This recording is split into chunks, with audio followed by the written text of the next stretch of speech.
Voice of the pine trees. The courts are asking this now, and it's not just the intelligence world. There's two cases that that the courts have that I know of personally that I've been involved in, where they've come up and said, great, we think this individual is guilty. We're not asking you to weigh in about guilt or innocence. We're looking at, okay, but what does this mean? This individual, if this person is a pedophile, the person has been, is doing this, how much of a risk are they to be a contact offender? If you only find X number of files on that computer, is that person a preferential offender versus a situational offender? And what level of offender would they be in there? You cannot get that type of information or come up with that type of determination 100%. It's going to be a probability estimate. And you can't do it by looking simply at that file was there versus it wasn't there. If you're looking at a case where you've only got 2 child porn pictures and there's no adult pornography, there's nothing else on there but these 2 child porn pictures, well, is that person a situational, preferential, or did somebody actually put that stuff on their computer? And in order to do that, you can't just say, yes, those 2 files existed. Those 2 files existed, but this didn't exist. And it existed here. And it doesn't fit within this, and you're not seeing that. You pull these things together. A real interesting case came down to competency. Oh, yes, my client did that, but it's such a low level of functioning that they didn't understand what they meant, and that they're such a low level of functioning that they didn't understand what the software did, and they weren't really a sophisticated computer person, so they weren't aware of the dangers of putting LimeWire and BitTorrent, and that they could actually have child porn downloaded in there. The question comes back then, looking at this totality of the evidence in front of you, can you make a determination, without interviewing the person, of how competent that individual was related to these defense theories that are being put forward? That's a lot harder question than, was that file there or not? It requires a lot more information, a lot more time. And in fact, this was actually a court-ordered evaluation. So, okay, if your client wants to actually do that, we're going to actually make them go through some type of screening, or they might have to have some type of court-ordered evaluation. But part of that is, let's look at, did the Trojan horse really plant that software on there? Or are they competent enough to manipulate it to make it look like that's what happened? So these are really, really tough questions that we have to get involved in. And like I said, they're a lot more than just looking at the data. They're a lot more than just looking at, okay, we got some investigative questions.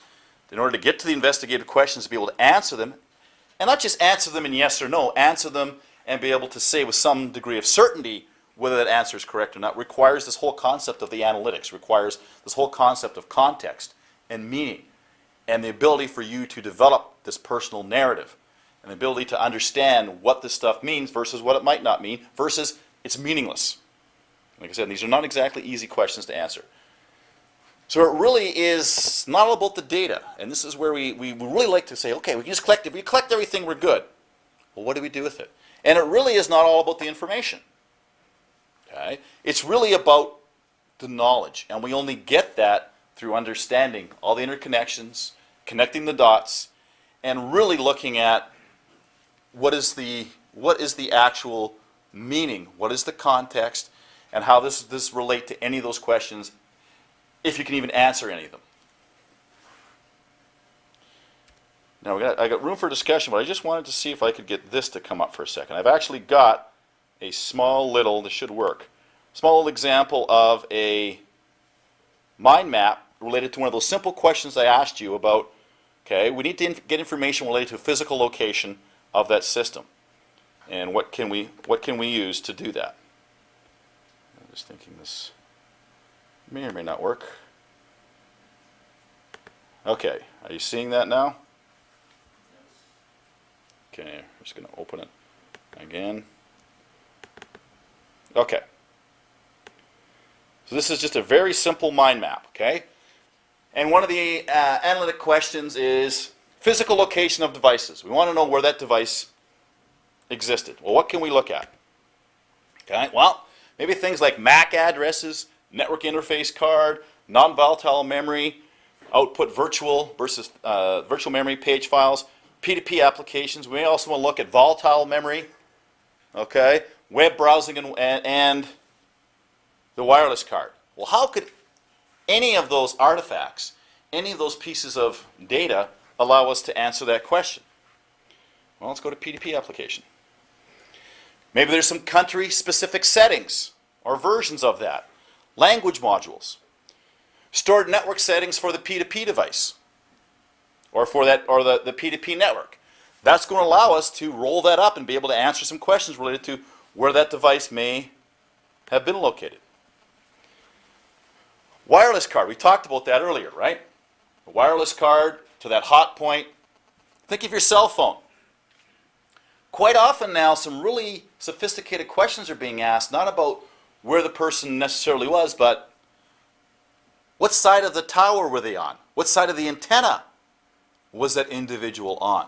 Because the side of the antenna could mean the difference between they were on this side of the county line versus they were on that side.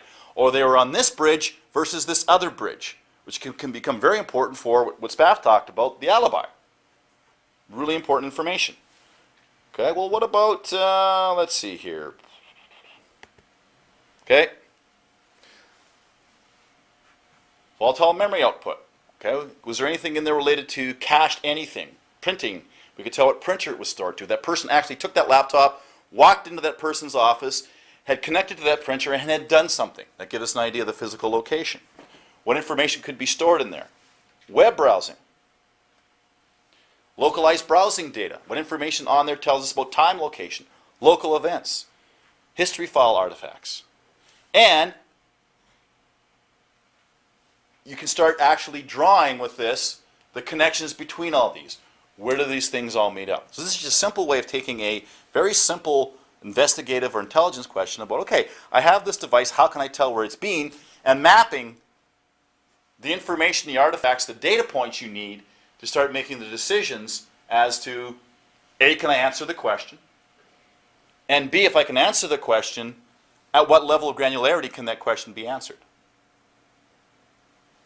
So this, like I said, this is just one example of a mind map that's used for that. So I think we have enough time for some questions.